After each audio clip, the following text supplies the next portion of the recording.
G'day, welcome to another episode of Shit Hotels of Australia. Tonight I'm in a very blustery and windy St Helens on the upper East Coast of Tasmania, and I'm staying tonight at the Bayside Hotel. So let's go inside and check it out.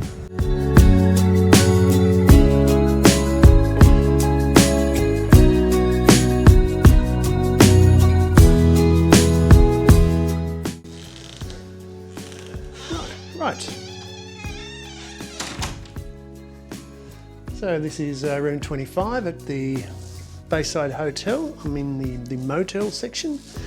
Have a queen size bed, single bed, bed size cabinet, overbed lights, little dining table, heater and a fan, a lounge, TV, and through here we have a little kitchen with fridge, microwave, some bowls, and a bathroom. Marble bathroom, toilet, bath with shower, dispensers, and basin with plug. So fairly basic. Last minute booking. Miscalculated in the amount of Ks I needed to travel, so I cancelled one about 3 hours down the road and hightailed it up here to St Helens because I've got a fair bit to go tomorrow and a fair bit of filming for the other channel.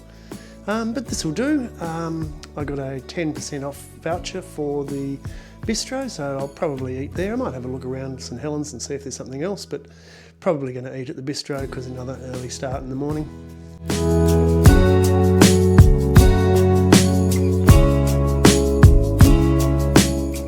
So we'll go for a walk up the street and see what's here in St Helens. And one thing I've already noticed is it's got a BWS and a reject shop. It doesn't actually have one of the major supermarkets. Strange to have a BWS and not have a Woolworths. There's a bakery. St Helens is an interesting coastal town because it's not actually on the coast. It's at the far end of a large bay, the name of which escapes me, and the coast is quite some way away over a bar. But there's quite a lot of oyster farming in the bay, George's Bay. Quite a lot of oyster farming in the bay.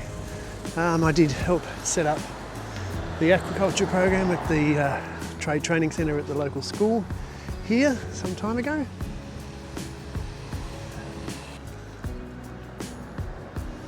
Well, might not have a Coles or a Woolworths, but it's got a cinema. It's something out of the ordinary.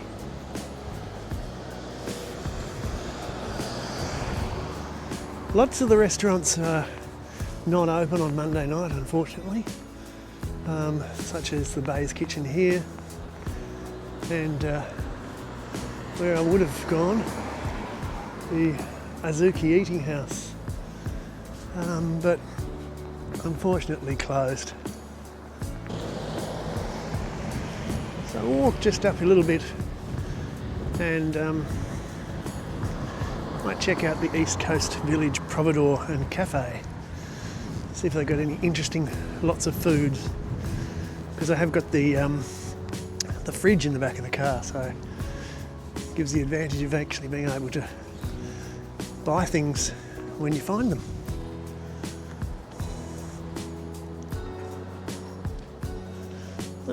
Except that it's closed because it's after 5 p.m. And now for the Shit Hotels of Australia instant coffee test.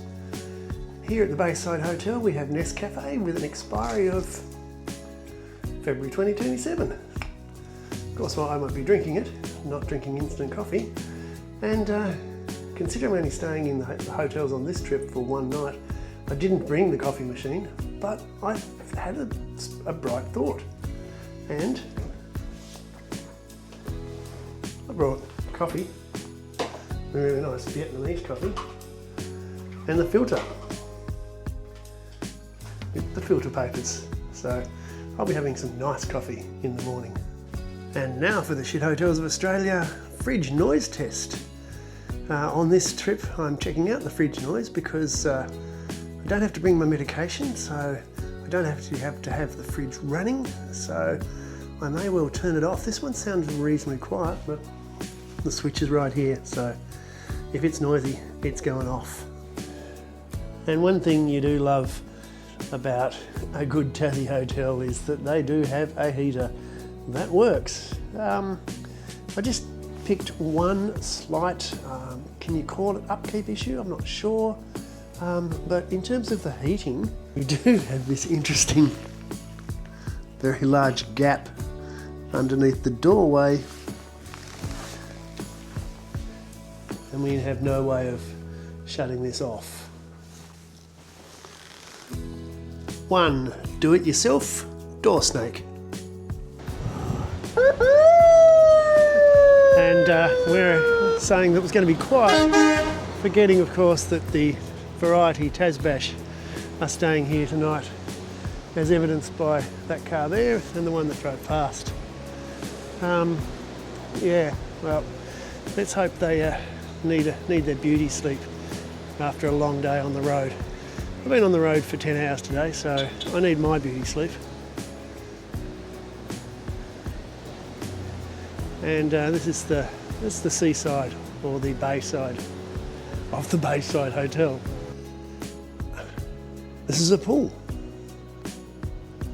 I don't think I've ever seen a hotel in Tasmania with a pool. They've certainly jumped into the deep end. Now I'm only here for the one night, so whether or not the room gets serviced daily is not a major issue for me personally, but it's good to see that the Bayside Hotel has a policy of there will be no servicing of rooms on Sundays or public holidays, which implies that the rooms are serviced every normal day, which is a cut above many of the hotels that I have recently stayed in.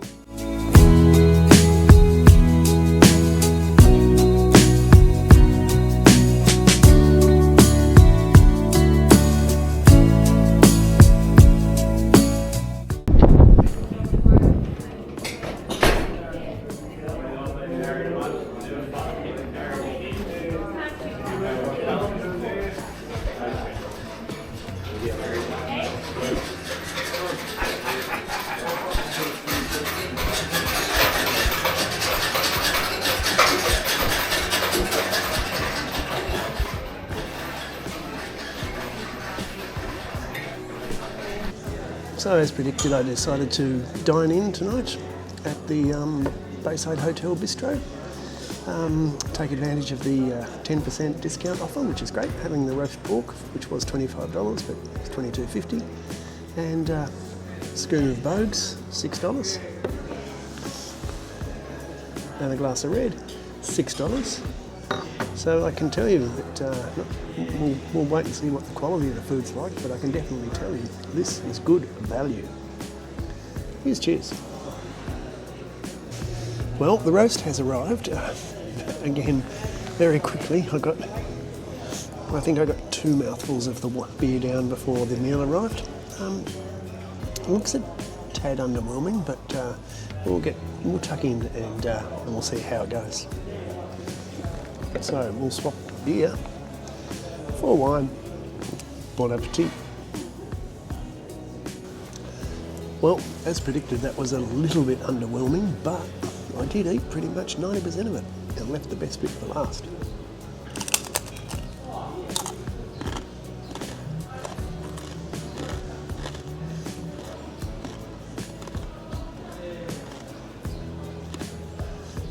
Gotta love crackling. So now let's check out the TV. And we have a smart TV. We don't even have to show on the remote that we've got Netflix, YouTube, Prime and Google Play, because there they are. And we definitely have YouTube.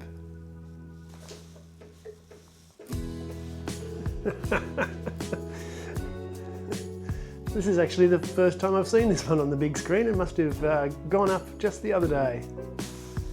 So on the TV itself, we have ABC, SBS, 10s, we have all the 7s, pretty much got all the free-to-air channels, but we probably don't need the free-to-air channels seeing as we've got YouTube, Netflix and ABC iView. So now we'll check out the Wi-Fi. Now we've already seen that YouTube works perfectly on the TV, so the Wi-Fi should be fine. I've logged into the Wi-Fi. Select Netflix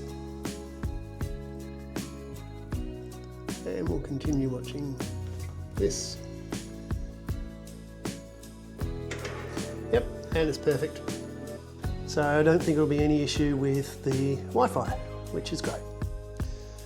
So now let's check out some upkeep issues. And to be honest, there really aren't that many at all. So I'm going to have to be fairly picky, but we could start, I guess, with this little frayed curtain here. As I said, the lounge suite is a little bit tired, but neither here nor there. There's a scratch in the paintwork on the brick there, a slight scuff against the cupboard there, some very small dings in the entrance to the kitchen area, and some, again, slight sort of shavings, dings on the doorway into the bathroom. There's nothing really in the bathroom that you could have a problem with, and nothing really in this kitchen area either. I mean, there is this interesting thing that there is this cupboard which has obviously got hinges with no handle, so I don't know whether that's been done deliberately or by accident. It looks to me like it's been deliberately. It's not storage, so they've removed the handle. But no, apart from that, I mean, it's not the newest apartment by any means, but it's actually really well kept. Not bad. And now it's time for the pirate score. Drink up me hearty Joe. So how does the Bayside Hotel at St Helens stack up against the pirate score? Well, first up, cleanliness and upkeep. It was pretty clean, it was pretty well upkept, but it was a little bit old and tired in every respect really. So for cleanliness and upkeep, middle of the road, 3 stars. Facilities, well, it had all the basics, the microwave, the kettle, etc. like that. So again, middle of the road for facilities, 3 stars. Add-ons, well, it had a bar, a restaurant. I'm not sure that it had a laundry, I couldn't actually find that it had a laundry. And it also had that anomaly from Tasmanian hotels. It had a pool, and it pretended to be indoors with a roof, but it was really an outdoor pool. So again, for add-ons, 3 stars. Entertainment and Wi-Fi. Well, it had great Wi-Fi and it had that smart TV. Everything worked seamlessly. It was absolutely brilliant. You could actually stream your from the dining room, the bistro as well. But one of the actual fallbacks, I guess, with the TV was where it was mounted. I mean, you couldn't sit at the lounge and watch the TV, and you couldn't really sit at the table and watch the TV. You had to either lie on the bed or stand. So for entertainment and Wi-Fi, 4 stars. Bed and bath. The pillows weren't great. I couldn't actually find one to suit my neck, but the bed was comfortable. Shower over the bath. I've got a bit of a stability issue now that I've only got one eye, so that's a little bit of an issue, but all in all, it had a plug for the basin. So for bed and bath, middle of the road, 3 stars. Service. The reception was incredibly friendly upon check-in, and also the service in the bistro was really friendly, really helpful. The rooms were serviced daily except on Sundays and public holidays, which is becoming a bit of a rarity in hotels in Australia. So for service, 4 stars. Now, the value for money bonus. Well, the rack rate was $124, and basically you got what you paid for. So it's not going to get a bonus for being extra value for money, sorry. And the no earplugs bonus. Well, wait for it. It was absolutely silent. I thought that those Tas Bash people were going to be making a lot of noise, but nah. Didn't hear a thing, slept all night with no earplugs. So Bayside Hotel, you get the no earplugs bonus. So that's a total for the Bayside Hotel in St Helens of 25 out of 30. And I would recommend that you stay there. It was a good experience all round. So if you've enjoyed this video, please click like, please subscribe. We're going to go on the road again. Next time we're going to be in Launceston in Riverside. And yeah, so we'll see you again in a hotel that's hopefully not shit.